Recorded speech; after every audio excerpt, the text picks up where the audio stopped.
In Skyrim, Meridia's champions fight for good. This is the story of Cassie.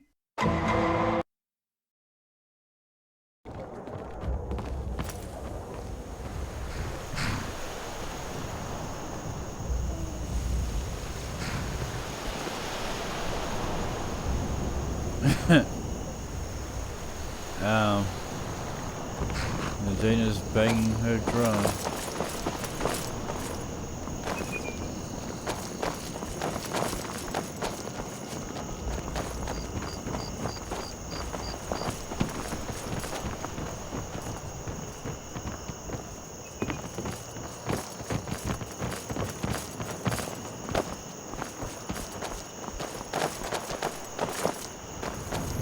Disrespect the law and you disrespect me.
Greetings, sister.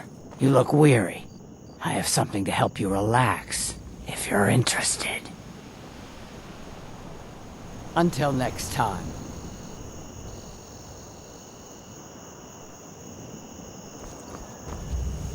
Okay.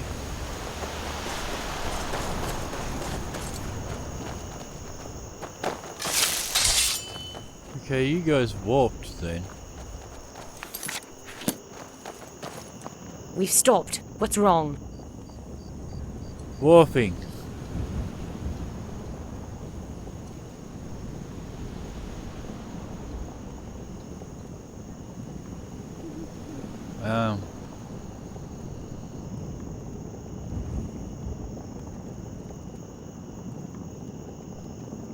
It doesn't seem to. Blaze a trail and leave death in your wake. I've heard that Lake Ilinalta is cursed, and if you travel along the lake for too long, you'll disappear without a trace.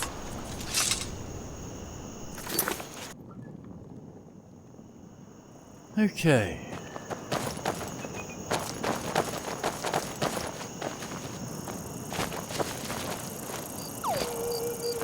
You have something to say? Well, save your breath. The way I see it, you don't have much more of them left.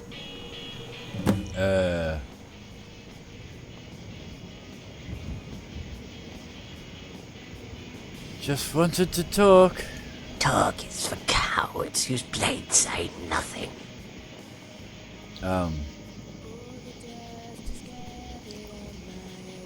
What's your name? The son of Cloudula Temple named me the Desert Fang. The Thalmor know me as Des Courier. To you, I am simply Savashni, the Khajiit who spared your life.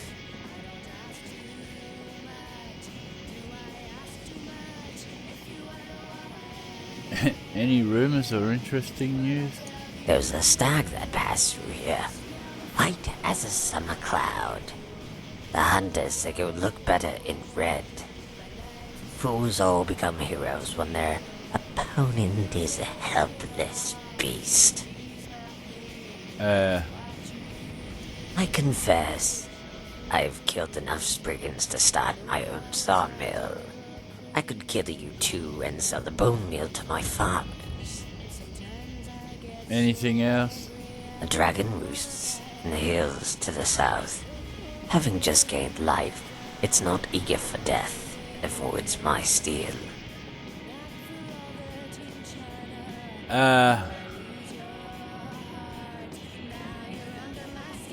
What about that armor and sword? Akaviri, forged in a dragon land, is a sword and armor of the blades, sworn to the service of the true emperor, but know this, my sword serves no one. You could be Tiber Septim reborn, and I'll still send you back to the divines with your head in your arms.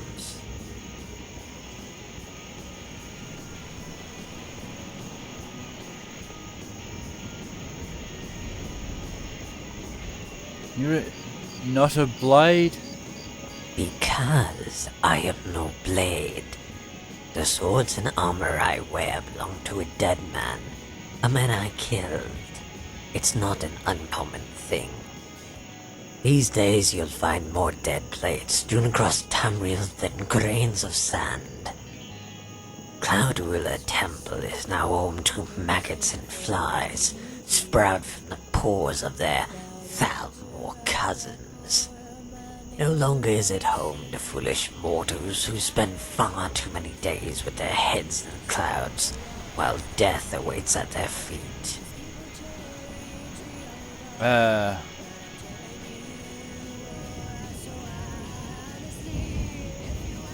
If you're not a blade, I doubt you're just some scavenger. True. The one I killed to gain this armor was indeed a blade, a master of the dual sword technique, and my mentor. He was a man of 40 years, and I no older than a dozen, when I first bested him in single combat, yet he was still my better, and our bodies would never be at an age where I could prove otherwise. At 16, my mentor had exhausted his use to me in terms of body. I would have granted him death right then, if not for the secrets his mind guarded. Secrets? The Way of the Nine. Stances and techniques derived from the teachings of the divines. That was his legacy, and his gift to me, his only pupil. But only when I was ready. A phrase thrown around by masters of all disciplines who wish to teach their pupils the value of patience. What I wasn't ready for, and never would be, was religious nonsense with which he dressed the art of the kill. Now as I enter my prime, I search for the lesson that escaped into the void when we last crossed our blades.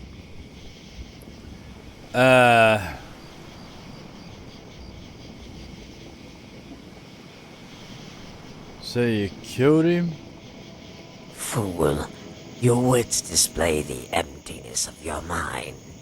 It was my mentor himself who stated the stance of Arche was one passed on through death. Yet it's possible, as Arche governs life and death, that it was a test of one's scruples, and in killing him, the technique is lost to eternity. Yet if I hadn't struck the killing blow, then I myself would be lost to the void. And that's a trade only imbeciles like you would find worthy.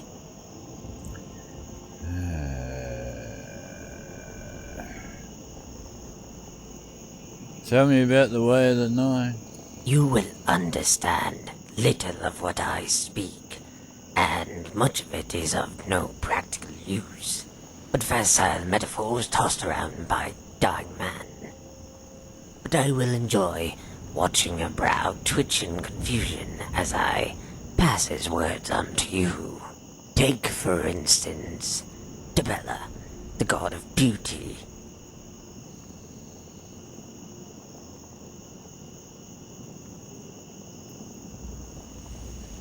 What's so special about this technique? Fool, the stance of arcane is the very heart of the dual sword technique. Life and death, ice and fire. The nature of all things are born of two. This duality applies to both life and battle. When a mortal kills a foe, in that instant, arcane grants death to one and life to the other. Or so the priestly ones will tell you. Yet the true duality lies not in the dirt and stars, but in how the blade serves as both sword and shield. Twin moons, one sky. Each blade shifts from offense to defense, a mirror reflection of the other, and the opponent knows not where to strike. Yet as it is not a single stance, but a motion that adapts to its opponent, it has proved as impenetrable in theory as it is in practice.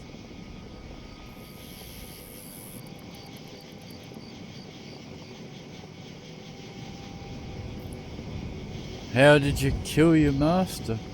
It snowed that night when it should have rained. My mentor looked at the sky and said Kynareth was all out of tears. And I said, Kynareth does not cry for fools. We drew our swords and dashed through the trees, our feet rapping against the snow. The night before I had chosen my stance. While most would use the flurry of Akatosh, the technique is too violent. I could kill my mentor and lose sight of the very thing I sought to learn. And in the spiritual sense, the father does not come before the son. What stance did you use? It was the defense of Zenithar that shielded me from his attack. If I saw both his blades as swords and not shields, I could parry, if not kill. Our blades clashed, but made no sound, muffled by the snowstorm. His swords came at me from all directions, but I kept my eyes on his feet. Or more precisely, the tracks he left in the snow. There was a pattern there, if only I had more time. You switched stances? To Akatosh, I went for the flurry and the kill. Yet when I saw his blade rise to the block, I hesitated, only to see that very blade run me through. It was then that he revealed the true essence of the technique. I assumed he moved to protect his life, when his stroke came for my death. But the blade missed my heart by the width of a cat's hair. I made no such mistake with his neck. And so you killed him. Just like that, it was over. I dropped to my knees and reached for my potion as his body drowned in a cascade of snow. I tossed the half-empty bottle beside his severed head and said he could have the rest. When he didn't respond, I couldn't help but laugh. All of it, the tracks, the blood, and his legacy, washed away in a tide of white.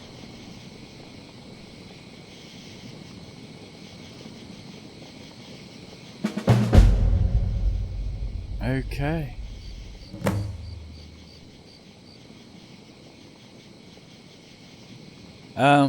Where do you hail from? Cyrodiil, fool, from the steps of Cloudrilla Temple. From whence I came before that, no one knows. A blade who had left the service found me as he descended the steps. To him it was a sign from the divines. In truth, it was just a cowardly mother, waiting for the opportune time, and a man with forlorn eyes. Having left the order, his eyes were indeed tainted with sorrow, and for that he pitied this kitten when he should have abandoned it. Yet it was his newly discovered faith in the workings of the gods that inspired him to develop the skills for which I'm the caretaker.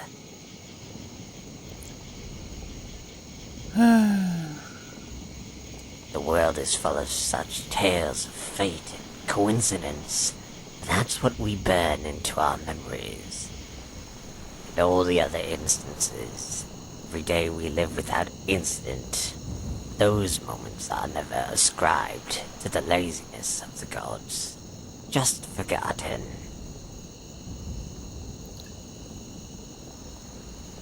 If you're looking for a fight, Skyrim's as good a place as any.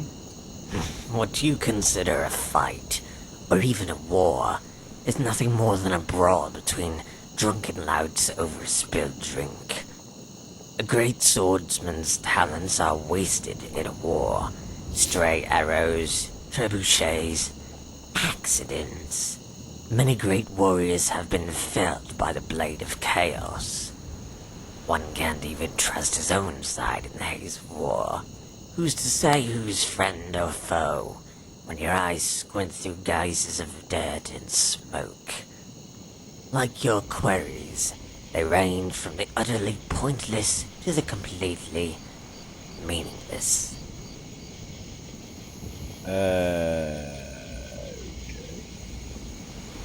Be gone, then.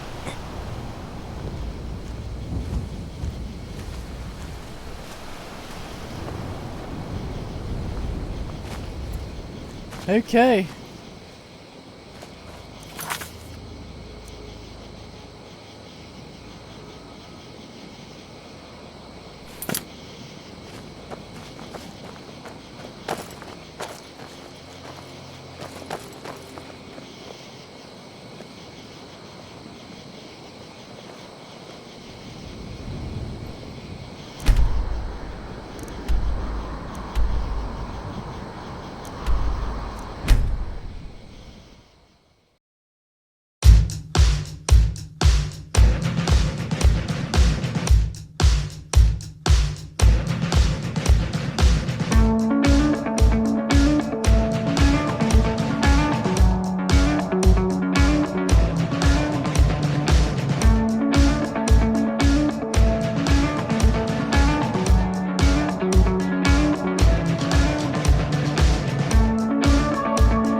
Good Lord, didn't anybody here subscribe?